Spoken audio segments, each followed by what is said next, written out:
Lally-ho, and welcome to yet another episode of Sharlayan Dropouts, a good Final Fantasy XIV podcast for all you bad academics out there, and I know you're out there. I'm your host, Archon Victor Hunter, and with me, as always, my lovely co-host, Honorary Narcon. You're not a narc, are you?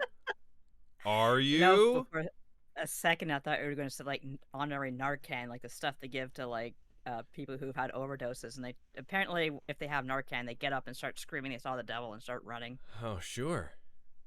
Well, they might have seen the devil. Really? They might. I don't. Can we possibly prove they didn't? It's just their own experience, man. That's true. We've all seen God. We've all seen Heidelin. At Honorary Narc is Nadia Oxford. How the hell are you, Nadia? I'm okay, but when you were you mentioned, oh, I'm gonna turn down the tunes. Is that the Costa del Sol that you were playing when like I was in the waiting room? We're celebrating summer. It's a beautiful August afternoon. It is. The Moonfire Faire is in full swing. We'll talk about that shortly. But first, do we usually do housekeeping off the top? Hi, welcome to Sharlayan Dropouts. If you're listening to this, it would be better without ads, wouldn't it? I think so. You can figure out how to do that by listening to the words I'm about to say right now. Let's head on over to patreon.com/bloodgodpod. We're at the $5 level. You get ad-free episodes. Plus, you get our lovely weekly newsletter by Nadia. You get ad-free episodes of our sister show, Acts of the Blood God, which you probably listen to if you're listening to this. If you don't, that's compelling and interesting, and I think that's interesting. Fun. Tell us about yourself. Yeah, tell us about yourself. Tell us why you hate Kat and Eric. Yeah. If that describes you, call in. Our lines are open. But also, hey, at the $1 level over on that Patreon, that gets you Discord access, and that gives you access to our lovely Final Fantasy XIV community. We have like at least 2 Final Fantasy XIV nights a week over there. Newcomers, veterans alike, we all get along, and it's truly amazing. We'll talk a little bit more about what they've been doing over there as well. But this episode, our main topic this week is Dawntrail 7.3, the promise of tomorrow, and all that entails. We're going to be talking MSQ, we're going to be talking the Alliance raids, we're going to be talking about some quality of life stuff. But before we get into that, what the heck have you been doing in-game, Nadia? Other than engaging with 7.3. What have you been up to? Yeah, of course I did 7.3, and also I'm still on a mount harvesting streak. I am doing 3 things at once. It's really stupid. Oh. I'm collecting tomestones to get the sugar glider. I'll always be collecting tomestones, scripts to get the Ronique. Right. And there was one other I was going for. This is kind of on the side because I'm waiting for the next Make It Rain campaign, but suddenly I had this compulsion to get a Fenrir from the Gold Saucer. Okay. All right. Well, that's not too bad one to get. That's $1 million. Yeah. It's doable. Yeah, that's totally doable. Yeah, the others are a little more grindy. Yeah, I think the Sabotender and the Blackjack are the only 2 Gold Saucer mounts that I don't have. But yeah, no, $1 million is a doable thing. That's you can make steady progress on that. Do your fashion report every week, and you'll be there in no time. I gotta do my fashion report. There's actually something similar to the fashion report in Donkey Kong Bonanza, which is the funniest thing to me. I'm going to make sure that you don't get to talk about Donkey Kong Bonanza on this podcast. I just thought it was funny. Just like I'm clamping down. Lamb check. We're not doing it. We can't. Okay, but You've had bonanza on the brain. I'm cutting Banana you brains. off. I've actually had to stop playing because I've been doing other stuff for work. But yeah, I'm sure we'll talk about the Moonfire Faire in more detail in a minute. But it's Basil Tom wants to know, y'all check out that nice boat. Nice boat. Nice boat. Nice boat. Classic. Nice boat. I get that reference. Ha ha. I only got that reference because once my husband and I were like we had our 3DSs out. We were at a movie, and I got back in the good old days of street passes. I got a bunch of street passes at Yorkdale Mall, and one of them was just a guy saying "nice boat," and I didn't know what that was. And my husband laughed and explained it to me. That's interesting. I mean, that's nice that's some good old weeb lore. That is. Yeah. That's one of my favorite bits of weeb lore. It is a nice boat. Moonfire Faire. Let's talk about it. It's what I've been doing recently. I haven't been up to much else other than I'll talk about it later. Moonfire Faire. How's it been? How do you like it?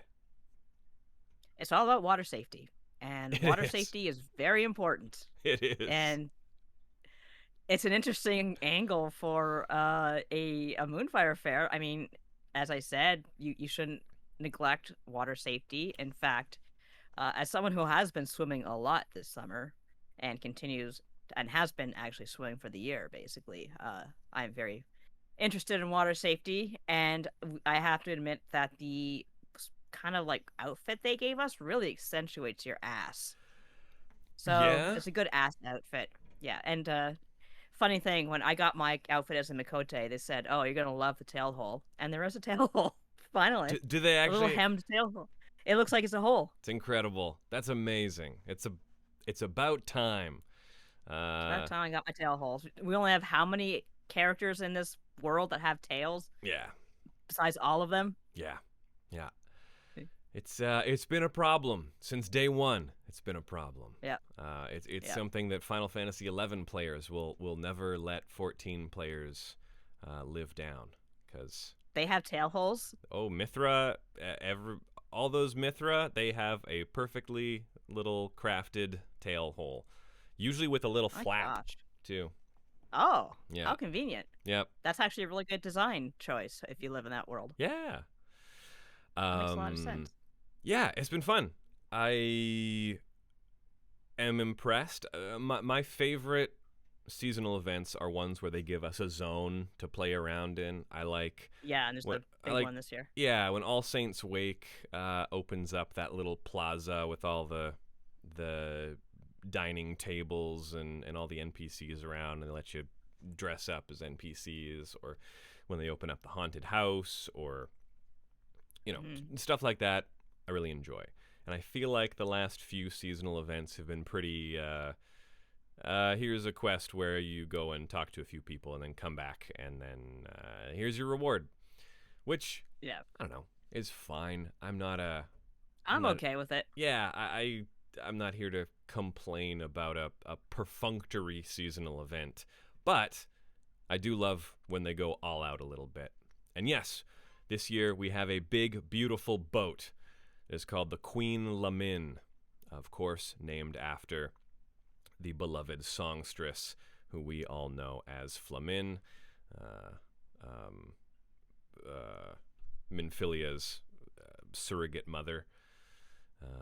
She's also interesting because she's got a mooncat name, but she's got suncat eyes. Yeah. She's a rare hybrid. You don't get too many hybrids in this game. Interesting. Yeah. So we have our beautiful cruise ship that has been. It's essentially dry docked on the coast of Costa del Sol, which is a feat. As someone who worked on a dry docked ship on a beach. Did you really? Yes. I love that. Tell me all about it. It's with a ship this big as the Queen Lamin, that is a monstrous undertaking, and the fact that it is, at first I thought it was sitting out in the water, and I thought that that ship does not have the clearance to be that close to shore. That hull This is has danger. yes, that hull has been completely ruined. It's beautiful up top, but as soon as you go below decks, that is a nightmare. That is a tangled mass of metal and wood, and it's not long for this world. But I'm assuming they have safely dry docked it, which is not something you would usually do with a cruise ship, especially. But whatever, I'm not here to judge. But I love the design. I think it's super fun. I think it's a great angle. It, of course, means that it's in the spot where we would usually have some of our traditional jumping puzzles. But don't you worry, the Queen Lamin also is fitted with a fantastic jumping puzzle. It's a little. Don't you worry. It's on the easier side, I will say. But it is fun. We've also got cannons that we can shoot ourselves out of. Those are fun. The water slides are fun. You go off the water slide, and then in midair, your character strikes a pose. I did like the cactuar pose. I was just like, that is a weird way to dive. If you want to break all your arms, go for it.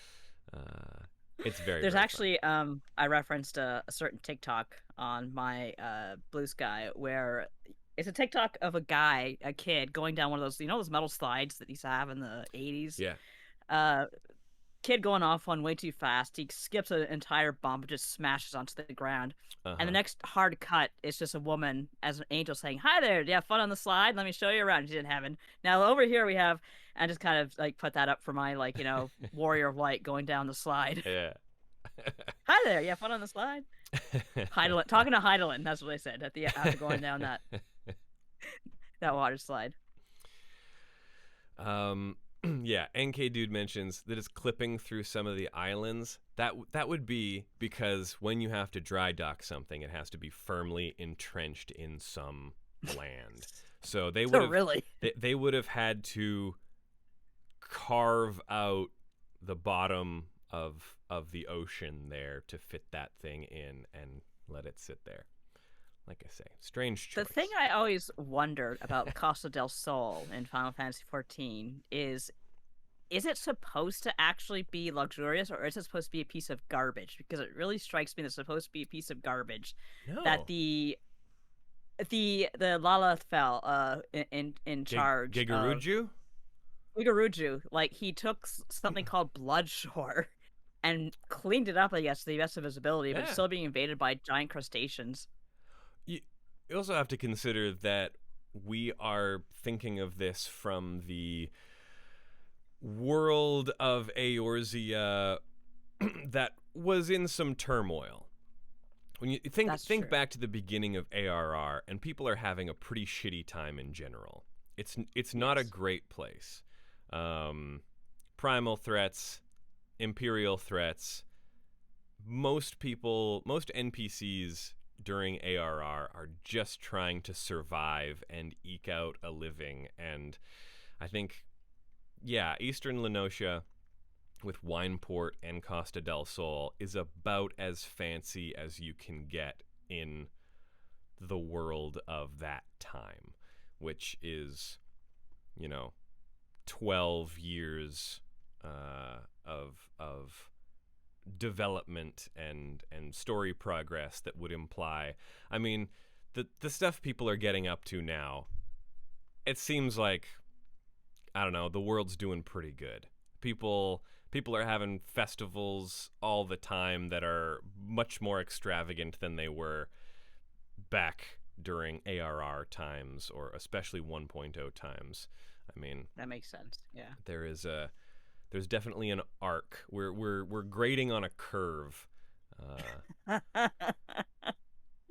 Okay, I'm sorry. I didn't mean to insult Bloodshore, aka Costa del Sol. It's cool. It's very cool. I mean, I think it's pretty nice. I am very, very, very, very, very upset that so there is a tent there, and from the beginning, it had an NPC in front of it that was one of the dancers, one of Gegaruju's dancers. I think she's Mikote. Right.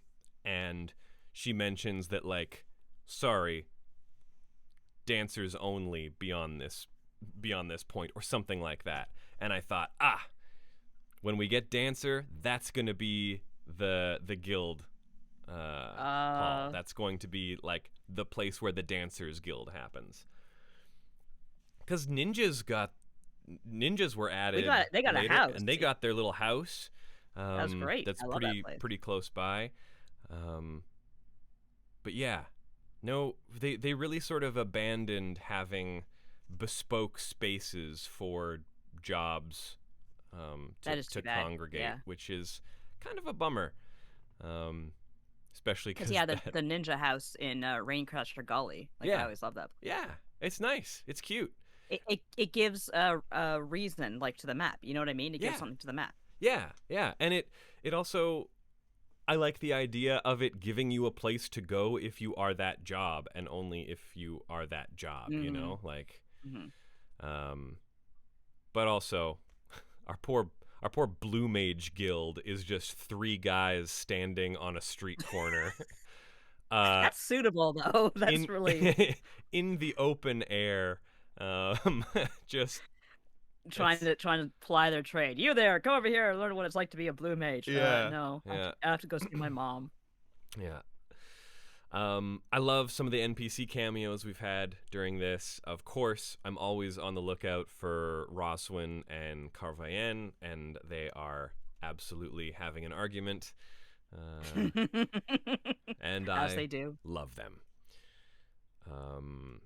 Yeah, did you spot have you spotted it any fun NPCs?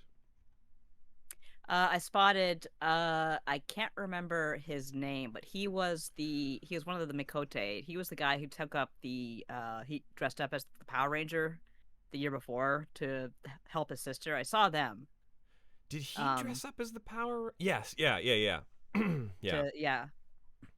So he was in the quest itself, I think, at one point, but then you see him later, and he's with his little sister, and he's like, I've been really busy as an adventurer lately, but I figure I'm off shift now. May as well have some fun. Yeah. So they're doing well.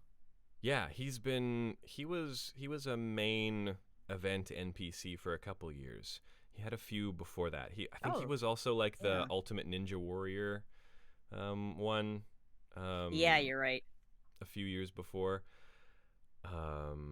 Yeah. I do like how the festivals and stuff, like, even if not as long as they used to be, they have their bespoke NPCs, and there's a continuity. You see to once them. a year, yeah, and you're like, oh, how you doing? And they've always progressed, and which makes the time bubble that much more confusing, because we are 5 years after the calamity, of course, for the 13th time or 12th time or whatever, like The Simpsons. Yeah.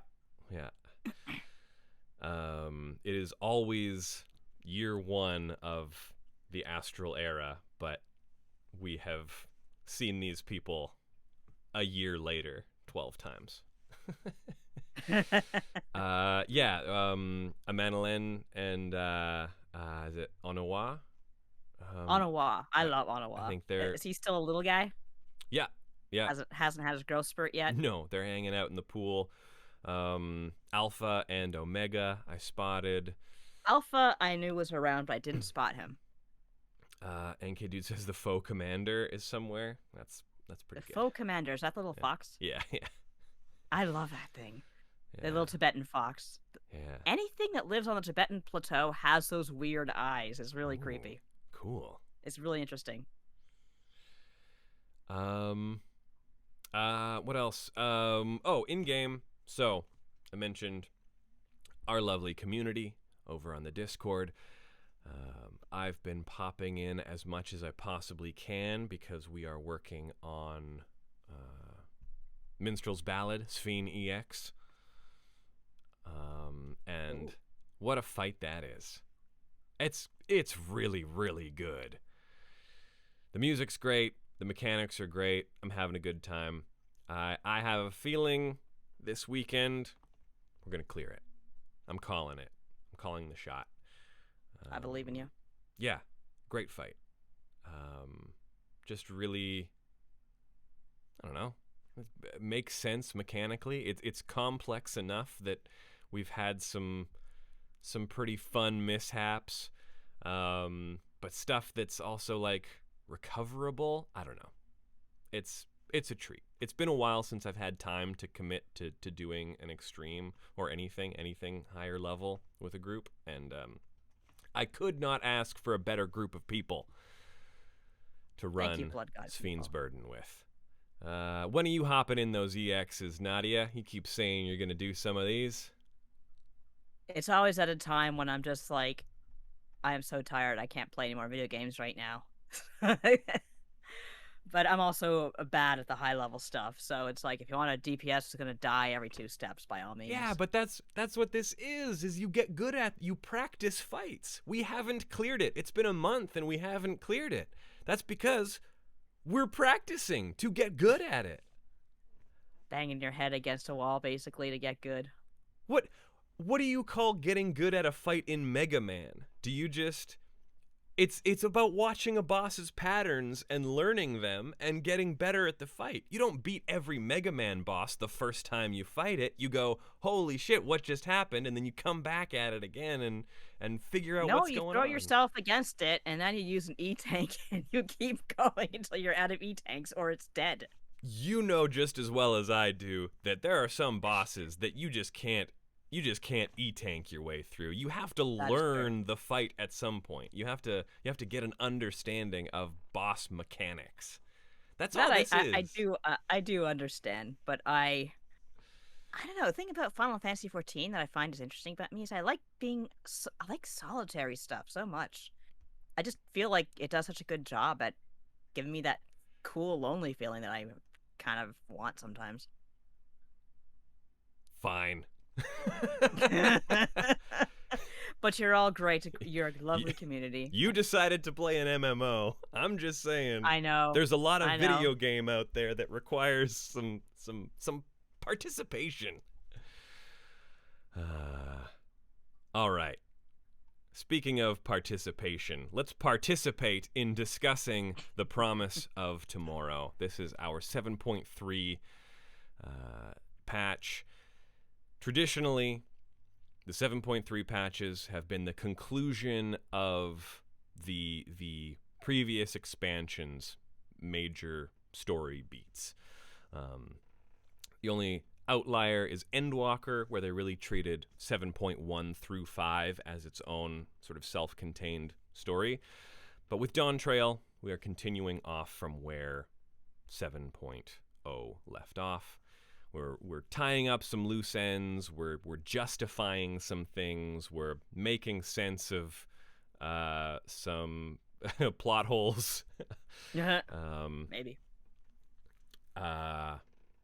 And we've got a new dungeon, a new trial in the MSQ, and we also have some mechanics that were required of us that I think were pretty fun. Nadia, how was your journey through 7.3 MSQ? Good. It wasn't exactly as mind-blowing as say 5.3, but I think it was satisfying enough in conclusion. We're okay for spoilers and stuff, right? This is the spoiler cast.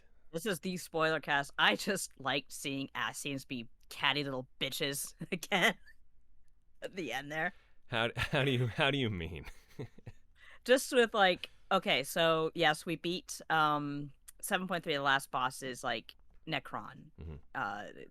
Kind of was okay. So it's. I like when Mike is here because he can keep my thoughts on rail. But anyway, we had kind of a summoning going on, didn't we? Except it was like, using technology rather than spiritual faith, and that's what we got. How we got Necron. Oh well, it was still faith. So like, okay, yeah, a different kind. Let's talk about Necron.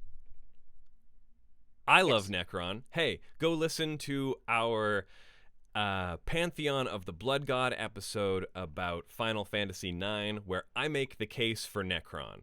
Necron's no worse than your Zeramuses. Sorry, you love Zeramis, but you gotta shit on Oh, Necron but for some reason. okay, like, I will totally admit that, like, when Necron showed up, I said, "Oh shit, it's this chicken McNobody," and David starts laughing his ass off because he has no idea what I'm even talking about. But okay, in the context of FF9, I made the case for this. That what Necron represents is the fact that killing Kuja doesn't cure your existential dread. You can't just fight a guy and make reconciling with mortality okay. You gotta fight this guy instead. Yeah, you gotta fight that guy, and then that guy will say, all right, well, I'll be back later, and you never kill Necron. It's a metaphor. And It's a metaphor. And I think they really doubled down on that and made it really land in here, because look, I called this episodes and episodes ago. I absolutely said we're fighting Necron at the end of Dawntrail. And we did. Especially because it's all been leading to this. All of the last part of Dawntrail is all about grief and dealing with death. And then we have this build-up during the patch cycle of the anxiety about death. And then we pull an Ilberd, and Calyx pulls an Ilberd and says, well, I'm going to make all of these people afraid of something, so that I can use that, and we're just going to do a good old-fashioned primal summoning. And then, of course... Good old-fashioned. Like Mom used to make. Yeah, truly. It's been a while since we've just had a primal. It is a fact of this world. It is a repeatable, understandable, quantifiable thing in the world of Final Fantasy XIV that this plus this equals this. So why would we stop doing that when it works? And of course, because flying pigs. Well, sure, yes.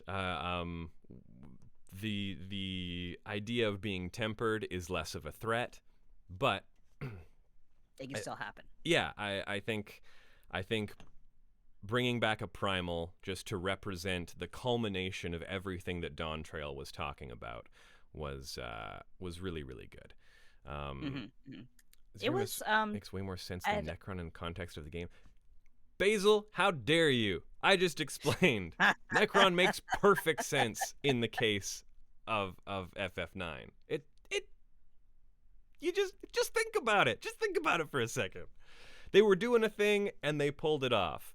Just because it was in the body of a big weird angel dude that had no lead up to it doesn't mean it didn't stick the landing. Good music. Great music. Fantastic music. Necron's theme is always one of my favorites. Yeah, it's great.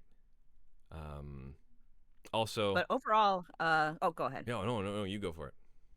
I just like the fact that yes, Dawntrail, the point patches, the patches after the first one, it did have that kind of dealing with death and the idea of mourning, and they tried to make it so that, okay, here's what mourning is, you should do it and you'll feel better, and then just kind of they don't really know what it's all about because they never really had a society with death in it. So I like the fact that these patches were them trying to reconcile with the idea of being mortal, which is very hard when you live in a society that has literally lives in a vending machine.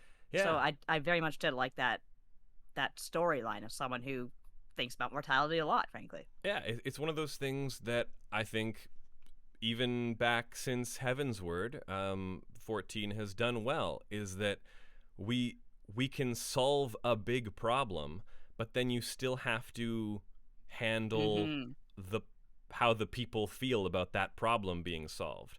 When that problem was a facet of everyday life, not everyone can go, oh, thanks, Warrior of Light, you fixed it.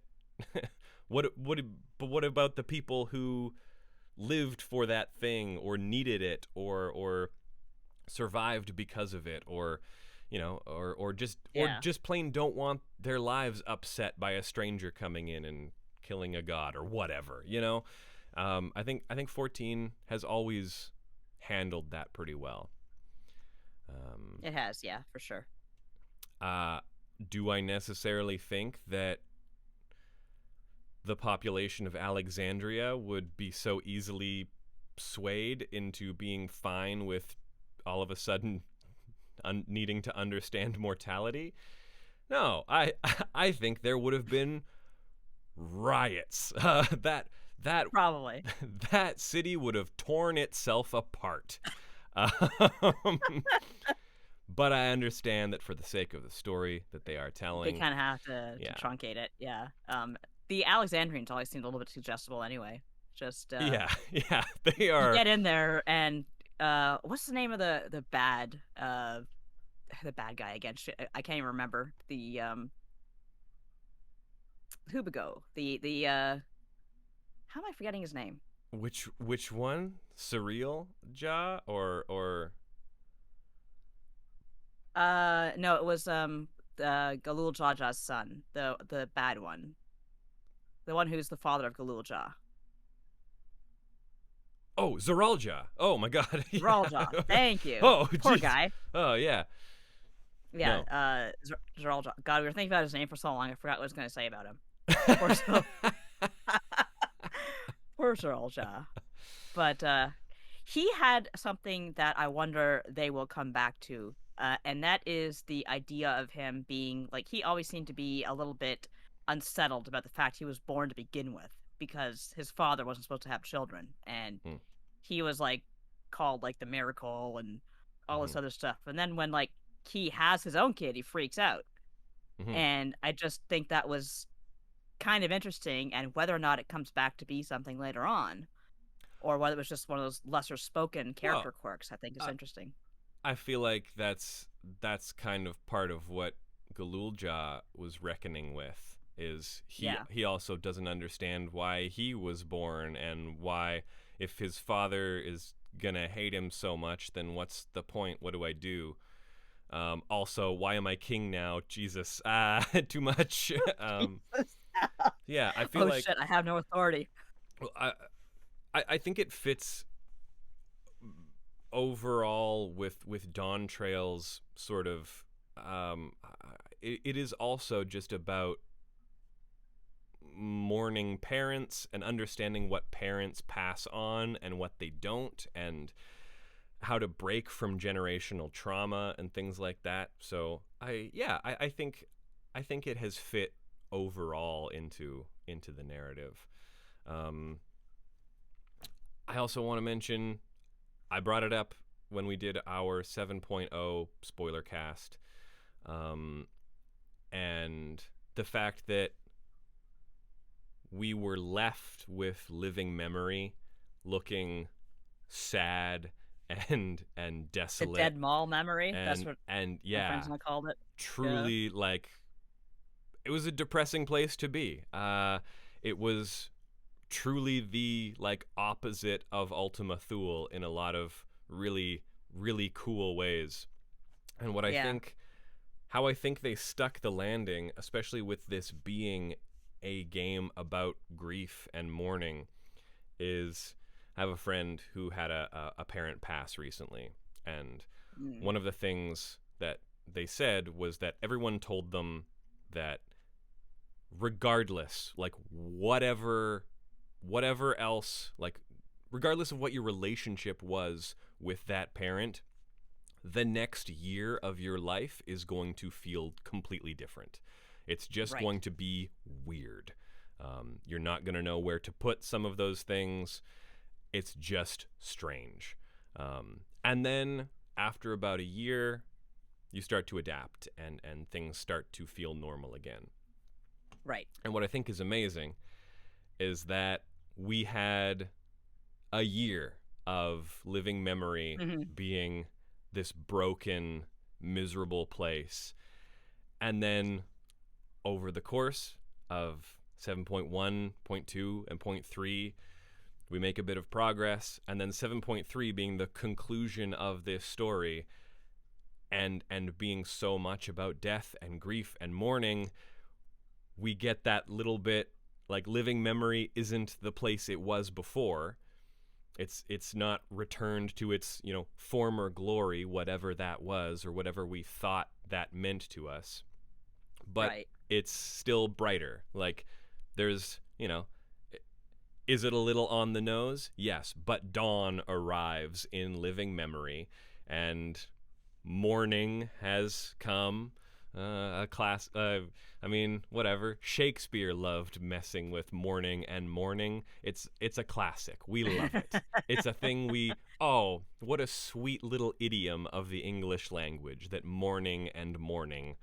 There's a U in there that makes the difference. Yeah. But yeah. It's I like the fact they basically turn the lights back on, and as you say, it's not perfect, but it's better. It's not even that. Like not what was the perfection we were trying to pursue anyway? It's just the fact that it's different and life continues, and that there's room for something again where there wasn't for the past year. There was some mention before about how that whole area was like a actual amusement park, and yeah, maybe it'll be that again someday. The Dead People amusement park. Well, it already was a Dead People amusement park. Yeah. What was really sad was the kind of the children's area. To all the people who were either died as children or peaked in high school. Was pretty sad. Yeah. But yeah, I don't know. I felt like that was a perfect what a good way to use the temporality of a MMO to reinforce the narrative. It is, yeah. That's actually very clever. Yeah. Great visual storytelling. Great use of the medium. Yeah, absolutely. But to get there, we started at the end. Let's back up a little bit. We talked about our trial with Necron. Before that, we have the Meso Terminal. Just a casual jaunt through a children's hospital. Oh, what Lord. a boy! Hot damn! That was fun. Just pulling wall to wall as kids next to you are just saying, "I don't want to die. I don't want to die." God, that was a thing. All right, that was how do you pronounce that guy's name? Calyx. Calyx. Yeah. He's I'm not sure what I think of him, and I'm curious to see what I will think of him as time goes on. I was so sure we get that little stinger at the end where he's mulling over what his next plans will be, and then we get an Ascian that shows up, which is probably either I don't think they're gonna blow their load on Ultima yet, but I think we're probably saving Ultima for a few more expansions. But we've got Ultima, Dudalaphon, and someone else. But there's still some of those high-ranking Ascians out there. Probably. That's why I was like saying before, like when you defeat Necron and Calyx, that was actually a really great moment where you see like Calyx always had this like stoic look on his face, like I'm so much better than you, and then that last second where you see that just the terror in his eyes. Yeah. That was great. That's good. Seeing an otherwise stoic bad guy break. That's the Ace Attorney feeling. That's the you've been stone-faced this whole time, and then we get that wonderful we get to see the crack in the mask. I think great. My favorite moment in that was when the first game, the Case 5, or what's his face, the chief of police just breaks down and goes into that clapping fit. Yeah. Just loses it. And then gets electrocuted. Yeah. But I love that kind of thing. I love the fact that like he goes to the wherever the hell the darkness is, and he's like, oh, no matter, I'll just try again. Then he gets furious, like, how many years did I waste on this stupid idea? Yeah. And then like that Ascian approaches him, and as I said, I kind of missed Ascians being catty little bitches to each other. Not saying he is an Ascian, but who knows at this point? Sure. Could be an Ascian. I think Could be a shard. I think he's just a pawn. I was 100% positive that he was gonna start saying, I'll redouble my efforts, and then an Ascian would come in and just pop him. Kill him. Yeah, just Pop just him. just Dr. Manhattan evaporate him. Cap him. But you know, he's either gonna get popped early on in the next expansion, or he's either going to be superseded by someone, or he's going to evolve into something else. Like, he's going to be like, oh well, if the Warrior of Light is so powerful, all I need is more power, and it won't corrupt me absolutely. Is he? Do you think he's possessed by an Ascian right now? No, I think he's just I don't think we're in for like a Fan Daniel like bait and switch of motive. I think we can take him at face value for what his motives are. We're just going to see him, find something and be like, well, if I was Frodo, I would simply resist the One Ring's powers. Obviously. Yeah. But yeah, like with Fan Daniel, Emmett Selk, all of these villains who get introduced around this time, I'm not about to pass judgment. I'm happy to see where it goes. God, it's been so long. I've forgotten when we're first introduced to Emmett Selk. Is that like Stormblood? Sorry. It's in the patches of Stormblood where he's introduced as the very fancy, foppish, theatrical ghost of Solus Zosgalvis. And I remember thinking, this guy sucks. Lame. Who's this potato? Oh, he's just like a weird. Oh, he's kind of theatrically. I remember evil. like that was the first time I really noticed, if not heard, that theme, like that the plucking of strings that signals something's afoot. Yeah. We have a lot of Ascians whose fates were left unknown. Could be any of them. Well, okay. Poor low rank Ascians from ARR. Sure, they could invent however many of those they want. Ascians of the convocation of any import. I believe we have 3 left, and we know some things about them and them thematically, and where and when that would make sense for them to be introduced to the story. So, are they hanging out in other shards right now? Well, hey, there's some inconsistency in the lore about where they are and what they've been doing. That's okay. So, we're ready. We're ready for some retcons. We still have no idea who the 14 were back during the ARR patches, and we do that fight in front of the idol of Zodiark in what is right. the Chrysalis, I believe. Yeah, we're introduced to 14 Ascians, and they can't possibly be the convocation of 14. Despite being introduced as such, because we know that there were some Ascians that were up to other things during that time. Anyway. They're cosplayers, like they're the Heartless. Hello. We're supposed to be in Kingdom Hearts, so we took a wrong turn. Can you help us? Sure. Yeah, okay. Over there. Fine. It's a web that Moose has been trying to untangle for a good decade now. But Godspeed. The other thing I want to mention about just the MSQ is how much just not running from point A to point B we were doing. I mean, we still were. Let's face it. We weren't exactly playing an Uchikoshi adventure game. This was no 999 or AI Somnium Files, but we got to do some puzzle solving. It was It was nice. It was a little adventure game for a moment. We had a little bit of Resident Evil looking at a thing and figuring out what it does, and then slotting a gem in the right place and turning things 90 degrees so they fit. Gotta get that good old-fashioned little bit of Zelda in there.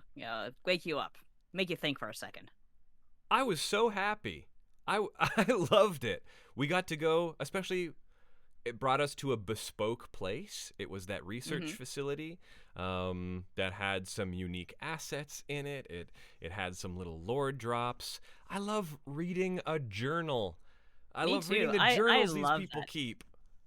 That's why I always do with duty support, is because there's always those little glittering spots, and if you're running with a group, they're like, sorry, we're going ahead. Like, no, I want to read. No. But when you're with the duty, Nadia, you simply communicate with the people you are with. You say, first time, and slow down, jerk. They will all understand.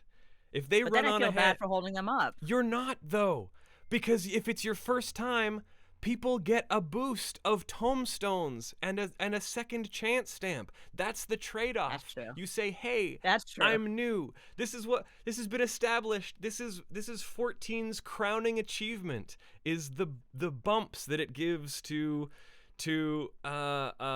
people who are carrying someone through for the first time. This is the synergy of veterans bringing newcomers through content. That's what you do. You just say, hey, everyone, first time. You do what my wife does. She has a macro that she just sets and says, hi, everyone, my first time here. And then everyone will be patient with you. Because does she have like one of those little ASCII characters, like little cat or whatever, that pops up and says, hello? No, it just says, first time. You can make whatever you want. And all of a sudden, people will be understanding. They will also, there will just be so much patience and it's part of early on in 14. One of the biggest things people talked about, especially during ARR and when things started picking up in Heavensward, was that the 14 community is like no other MMO. Now, 14 has gotten so big that, depending on where you go, you could find any community of any size who treats people however. It's just the nature of being so big. But early on, the structure of 14 and the fact that it rewards people for taking newcomers through things at their own pace really contributed a lot to the etiquette of how you navigate 14. So just let people know it's your first time. You're going to be reading. You're going to be watching cutscenes. People will understand because they'll be like, great, I'm getting my bonus tomestones anyway. Appreciate you, newcomer. Appreciate you, newbie. Okay, that's fair, yeah. But I also still like the dudes. I like seeing what the NPCs say. Sure. You get some cool stuff there. Sure. What else? What else about this? About this MSQ?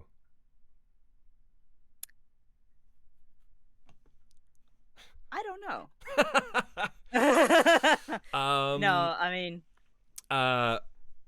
it's universally accepted that we all like Shale. Everyone loves Shale. Yes, it was mentioned in the comments. We should have Shale as the new Scion. The Scions are dead. Oh yeah. Yeah, no, but Shale's sexy voice. Yeah, I'm here for that. One of the best vocal performances in the game. She's fantastic. We like her design. We need some more female Elizin around anyway. We really do. I really like Galil Jaw's arc. I think he's going to be a great character in the future. Okay. Here's something. Do you think these characters get a future, or are they trapped in expansion jail? You know what? I thought for sure that they were going to pull a bait and switch, because I said, oh, Wukla must have been really injured. And I'm like, well, okay, great. So they're just going to write her out of the game, I suppose, because all the chuds were complaining. And then she's like, no, I'm fine. My brother was over-exaggerating. Oh, sure. So she's up and about. Yeah. But yeah, there's always, I was about to say, like, if we can't have Zero, then give me Shale, I suppose. But yeah, there are so many characters that are so, like, easily stuck in expansion jail. I feel like Wuklamot will stay around, but she's got her kingdom to run. She's got Yeah. they're all busy. They all That's got the stuff to thing. do. It's like with Lys. We keep going on adventures with these people so that they can establish themselves as rulers of somewhere. Um, And then they rule. and then they rule. And, you know, we pop by every once in a while, maybe in a role quest or something. Yeah. But, yeah, I have no doubt that 10.0 is going to give us a massive final arc where everyone comes back and we have a big, lovely Avengers Endgame-ing. Much like spoilers well, no, I'm not even going to mention it. Spoilers for something else that I'm playing with a lot of people. But yeah, I think outside of maybe a little bit more in 0.4 and 0.5, I unfortunately think that this is going to be the last we'll meaningfully see of Sphene and Galulja and Wuklamot for a long time. Well, that's the way it goes sometimes, but we could be wrong. Yeah. Grahatia was an exception after all, but Grahatia was probably really beloved when he was first really kind of established. No. Oh yeah, everyone hated him? No one cared. Graha was just an NPC in a side quest. Do you remember Mide from the Alexander raids? No. Yeah, that was Grahatia. No one cared. He was in a standalone side quest, and that's part of what made the impact of Grahatia so phenomenal, which is kind of a trick they can only really pull once, is that when you are there with him on the Crystal Tower in Shadowbringers, and he takes his hood off for the first time, or before he takes his hood, he asks you, you get a response, and one of those responses is to shout his name. And right. And if you do that, it's about him understanding that you as the player and as the Warrior of Light remembered him, despite him being a side character in a side quest. Or not a side character in a side quest. He was one of the main characters, but in a side quest. So that had been done a long time ago, actually, by that point. Yeah. That's the beauty of Grahatia and why he's so appreciative of being around and being accepted as a scion, is that this can happen to anybody. This could, whatever, greatness being thrust upon them, etc. It's like if you rise to the challenge, you can pilot a tower. yeah. Through time and space. So yeah, no, and the fact that Grahatia was not a character in the main story also makes a difference, because they have to account for the fact that maybe people have or haven't done certain side content. So that's true. Yeah, it's tricky. I'm sure, like every once in a while we get to go visit whoever from our past. We will get chances to go visit these characters, but I don't think there's really anyone positioned in Dawntrail to become a regular party member. We'll probably get letters from them during events. Sure, yes, absolutely. Yeah, we'll get to transform into them at Halloween, and we'll get a letter from them at Christmas time. Just like my parents. Which is fun. I love those. Yeah. I love, man, when we get a letter from Yugiri or something, I think, gosh, this fun. Is, oh yeah, they remembered she existed. They remembered, yay. Yeah. Yeah, I like Yugiri. But yeah, out of anybody, maybe Erenville, but the fact that he has, I love Erenville. He's a non-combatant. He didn't have an arc where he took up a weapon, like Sphene and Kryl did during Dawntrail. And the fact that he's changed into clothes of Shak Tural suggests to me that, he's also that he had a fun adventure with us, and we'll see you when we see you. Yeah, like I think he'll be around more than we'll see like the others from Dawntrail, but he is definitely going somewhere. He mentioned he's got somewhere to be, Yeah, something to do. yeah. Maybe like Derek from Myths of the Realm and Aaronville and Alpha and Omega will we'll just run into all of our friends who said they have their own adventure to go on and their own sights to see. They'll get their stories like in the books that they write. Oh yeah, Supplemental yeah. We'll stuff. get a Chronicles of Light chapter about them. That's about it for the MSQ. Where are we at time wise? Let me just. Well, I was going to say I had tried to get into the FF11 raid, and I was actually quite stunned to see that you're looking at wait times of 30 minutes or more.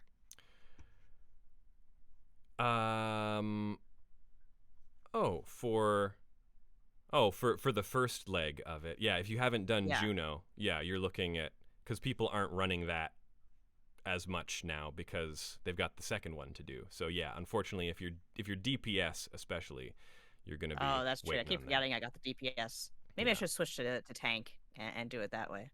I mean, probably can't screw up any worse than anyone else there.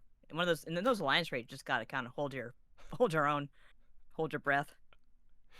I don't know. I don't know. Who screwed up this pull? Not me. Oh shit! How do I taunt?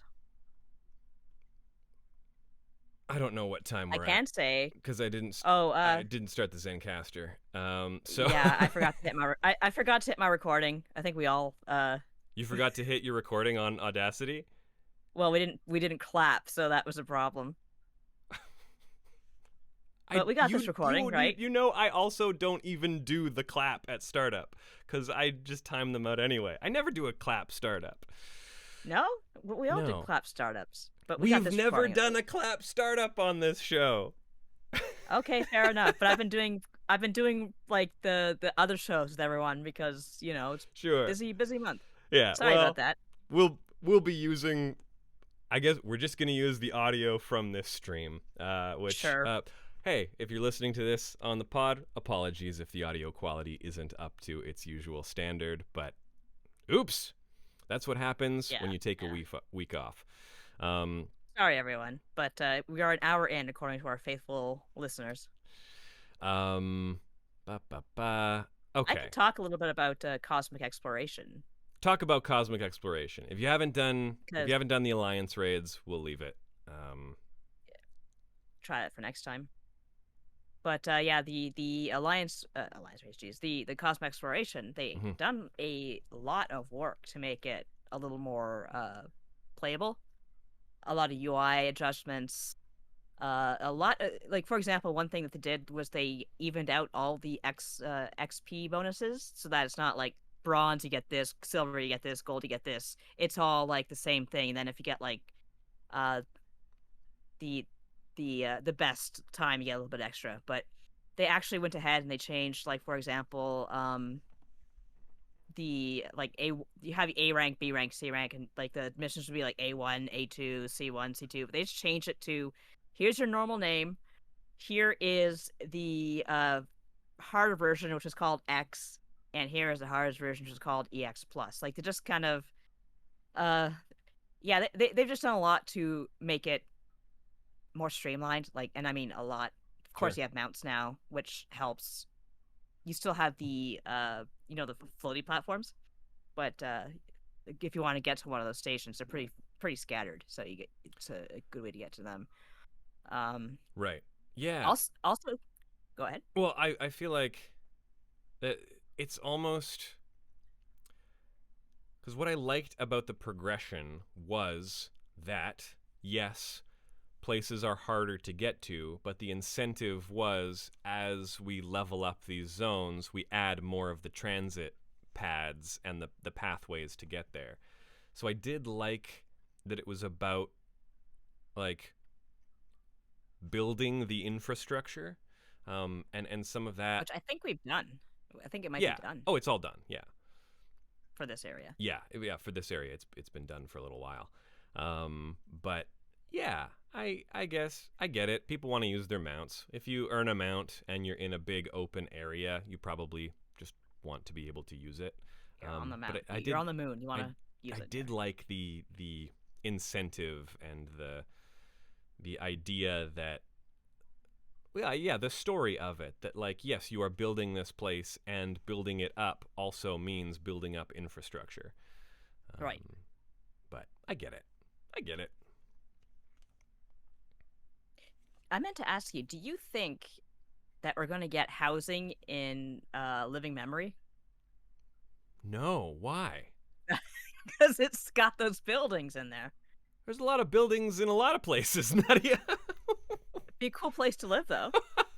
A lot of places would be cool places to live. No. I don't know. I just like the look of it. Okay. No, I don't think we are. I don't think they know what they're doing with housing. That's fair. It's been a very long time since we've had new housing or suggestions that new housing is on the way. Yeah.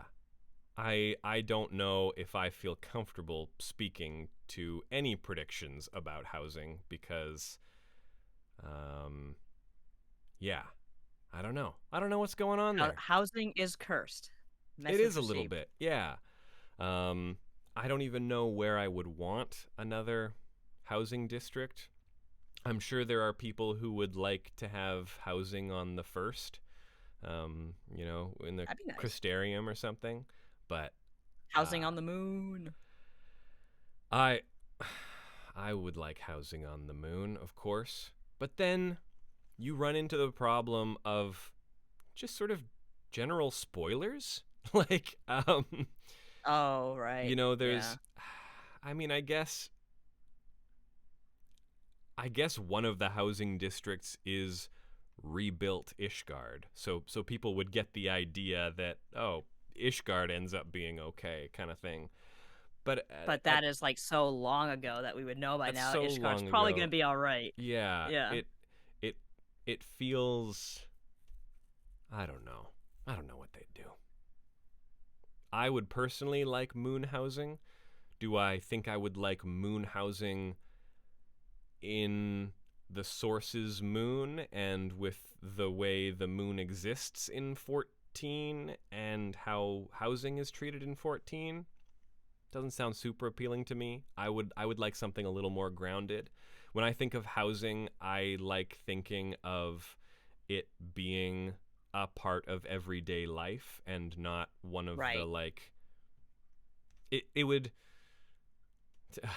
to invoke a term that Kat has been throwing around lately that I don't understand the reasoning for. It would break my immersion. Yeah, that's the Cat line. I would like housing in the Crystarium. It has one of my favorite nighttime themes in the entire game. Yeah, it could be nice. It would also just be nice to have, a housing area with a view of Lakeland. I think it's a really pretty place. I think they could do some fun stuff with the wrought iron designs of Rapture that were used for Crystarium and the Crystal Tower motif. Like, I think that could be really nice. Could have some nice views. I agree. But yeah, I like when housing is treated as a part of the world that makes a little bit more sense than though I guess with Living Memory and Alexandria, sure, rich people in Alexandria might buy a plot of land in Living Memory now that it's sort of back up and running, kind of thing. I don't know. Don't mind the ghosts, just a couple of them that were sweeping them out. Poltergeist throwing shit around. Woo. Oh yeah, well, Strayborough Deadwalk is probably off limits. Oh, Basil says Sharlayan.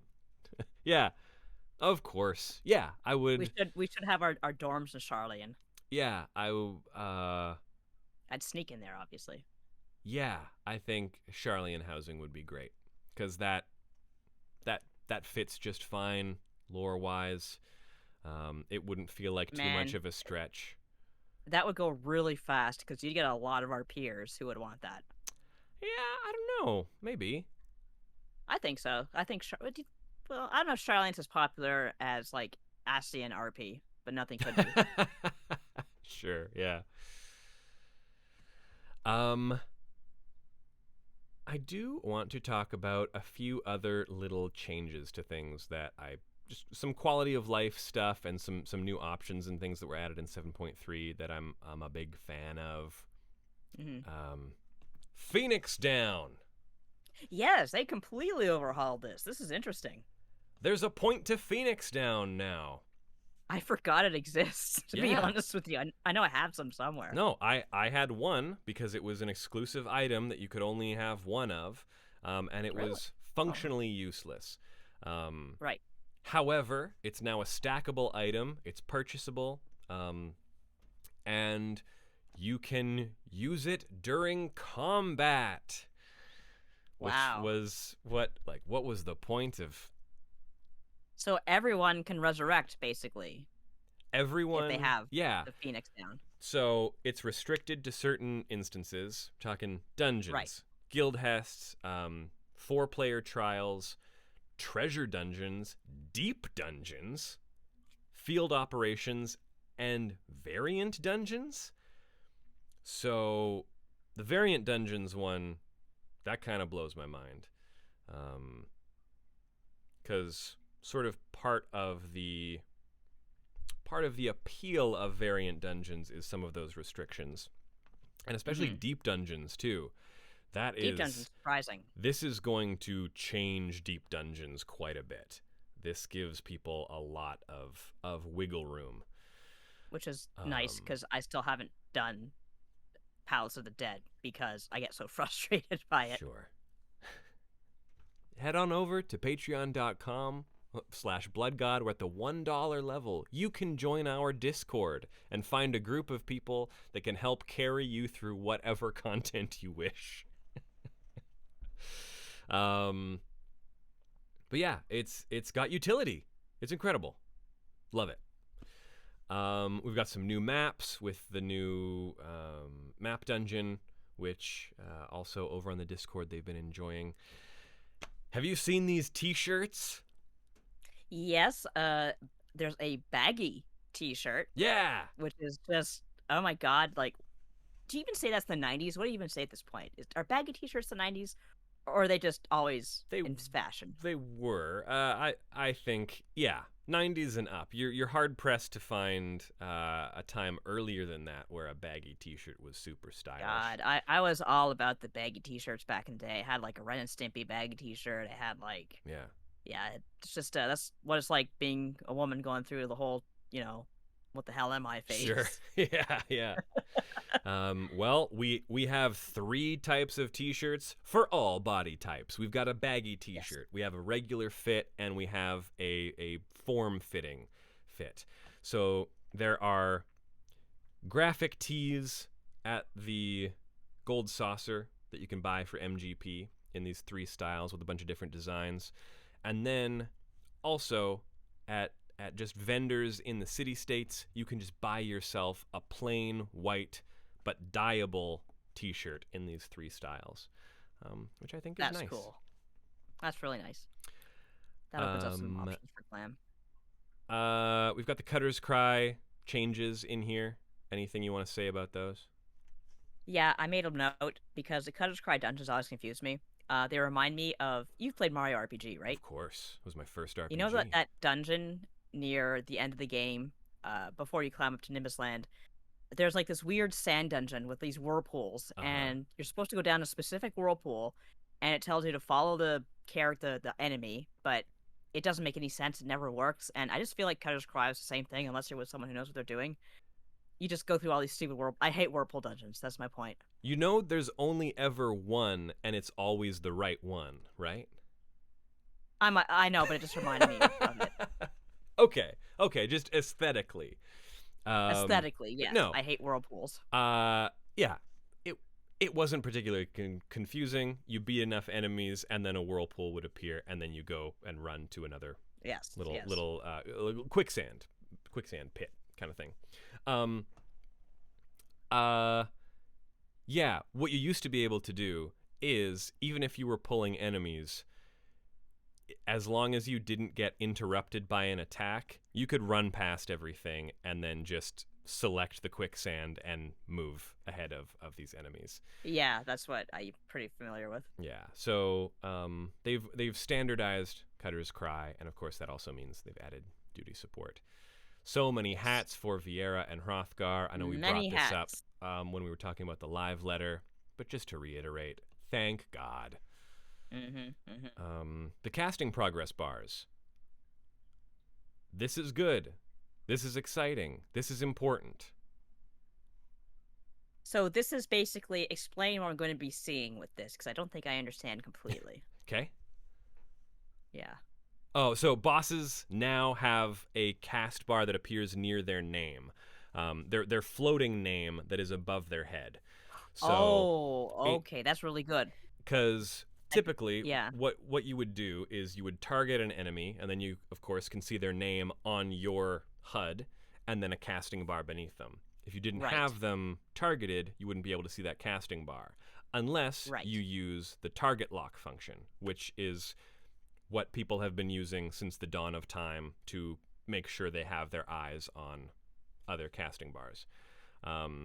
Now, focus target is still around. It's still usable, and I think is probably still going to be important for some things. But we just have a blanket. If you have eyes on the enemy, chances are you'll have eyes on their casting bar. That's cool. I haven't noticed a ton because I have to deprogram my brain to not be looking at stuff that I've focus targeted, but it's there. It'll make things easier for some people. Tons of die channels for tons of gear. A lot of the highlights in this was the Eureka weapons, and then a ton of PvP gear, including the late Allagan stuff, which is important for me. My ninja uses the late Allagan gear that I love. Also the Inferno jacket, which I bet looks cool with 2 die channels. I haven't looked into it. That's just one that jumped out at me in the list of many, many things. I want to know if the Foe Rider hat will be even dyeable with 1 channel, because so far it's not dyeable, and I really want to put it back on my cat, except that it's not dyeable, and he's wearing the Foe Rider stuff, and the Foe Rider hat looks good, but it doesn't have little ear holes. And we were talking about tail holes and ear holes, and if I'm gonna have Mikote, what's the point if I'm not seeing his ears? What is the Foe Rider set? What? Foe Rider set is the one you get for Endwalker. It's that's Machinist. Machinist. Yeah. That is. It has 2 die channels. No, I'm talking about that's the one I'm using now, but the hat on that one doesn't have ear holes. So I was thinking, okay, I was going to go back to my Wrangler hat, which has ear holes, but you can't dye it yet that I know of. Maybe they changed it, but I don't think they did. Wrangler hat. Okay, that doesn't work when there's a company called Wrangler that makes hats. The Wrangler hat. The Wrangler hat might share its model with something. You might be able to find one that is dyeable. I don't know. Interesting. But it does have ear holes? It does. But the Foe Rider does not. Hat for some reason. Interesting. Look, they're working on graphical updates for a lot of artifact gear, so I would have to assume that that's something that they'll address. I'm sure they'll get around to it. I'm patient. Yeah, interesting. What else? Speaking of graphical updates, oh yeah, Endwalker relics and a ton of artifact gear got updates. Yeah. Oh, well, you're talking about Mikote ear holes, though, right? Oh, yes. Yeah, no. Those, probably not. Aw. Sorry. But there's some other... ear holes. There's lots of cowboy-esque hats out there. I'm sure you can find something. You're right. I thought there's only the Wrangler and the Faux Rider or some, but there's got to be others No, out there. there's a few out there. Chat I'll look bubbles. around. Chat bubbles are Chat here. bubbles. I love chat Yep. bubbles. Turn them on right away. So much fun. I love chat bubbles. As a Phantasy Star Online sicko, I'm stoked to see chat bubbles. God, You've these been are chat fun. bubble pilled already. Yeah, I was chat bubble pilled in 1999. Yeah. Wow, has it been that long since PSO? Yeah, Of course it has. What am I on saying? Dreamcast, PSO came out Yeah, in yeah. 99 or 2000, and then GameCube must have been 2002 probably. Sounds about right. I've been playing a lot of Blue Burst lately. What a good game, man. What the hell is that? That's Phantasy Star, the PC client for Phantasy Star Online.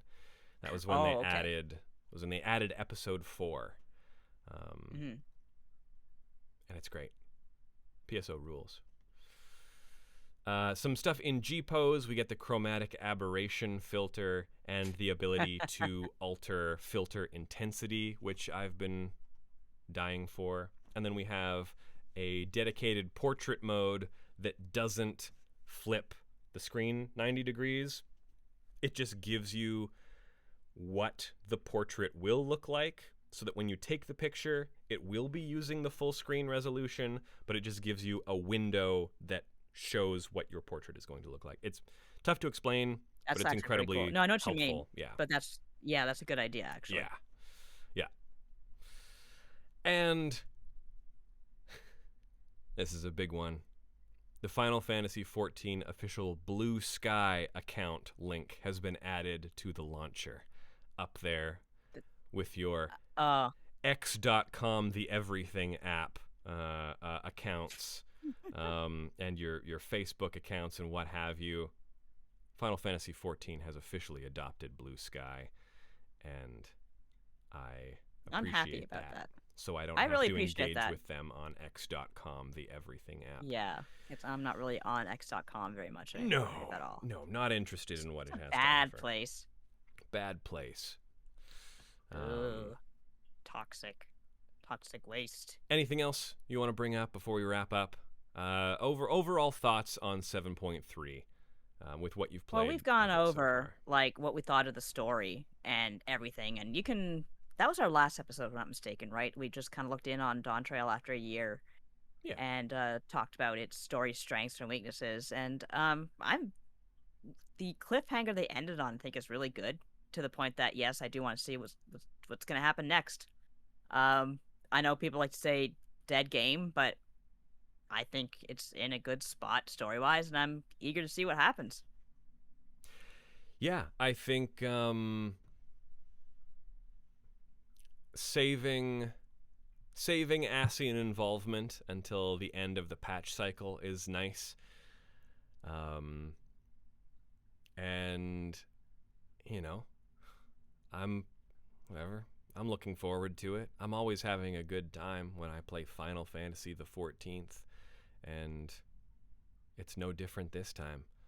24 man. I can kind of acknowledge that, this setting up a new story. And as I've said 1,000 times before, you can't have Endwalker be every single expansion. It doesn't work like that. Yeah. People have to slow down sometimes. Yeah. And I think the next 2 patches are going to be great. I think I'm actually kind of happy they went back to this cycle of wrapping things up in 0.3 and then setting things up in 4 and 5. I think that actually...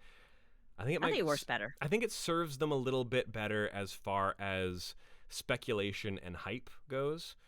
Because Lord knows if we're getting a fan fest anytime soon. So they are going to need all the hype that they can get, because we don't know what's happening there. There might be an announcement about it soon, but whether that involves people going to the United States of America, oh dear, I forgot about that place. Pretty up in the air. Yeah. I ain't going. I'm afraid I am not going anywhere. I probably in the United will States not be attending if it's in the States, and I think a lot of people... If they want to have it up here. Yeah, come on. Come to Canada, for Christ's sake. Yeah, I'm Toronto, Montreal, even Vancouver. We've got places that could accommodate it. We had it at my house in Toronto. There's enough Yeah, room back there. You're everybody, good. everybody, come over. Just hang out with us. Everyone come over. We'll just hang out about and Yoshi P will I don't know, raise a story or something. Yeah, I would be surprised if there was a North American fan fest. I could imagine How it. sad is that? Like, I was there when Endwalker had to be presented as a digital thing because FanFest couldn't happen, and then it's like finally, oh, FanFest happens again, yay, and we're back, and that's all I have to say. I will say that every single year since the beginning of Final Fantasy XIV, I have either been too poor or I've been in a show during FanFest. I think the one year I was going to be able to do it was going to be... Oh, what I think was it was COVID year. Like, it must have been COVID year. Because I think you were going to go. Yeah, yeah. And then the last one, I think I was working again. Show, because I had gone. Is that the one? Was last FanFest the one that you went to? Yes. Yeah. So even it is my turn.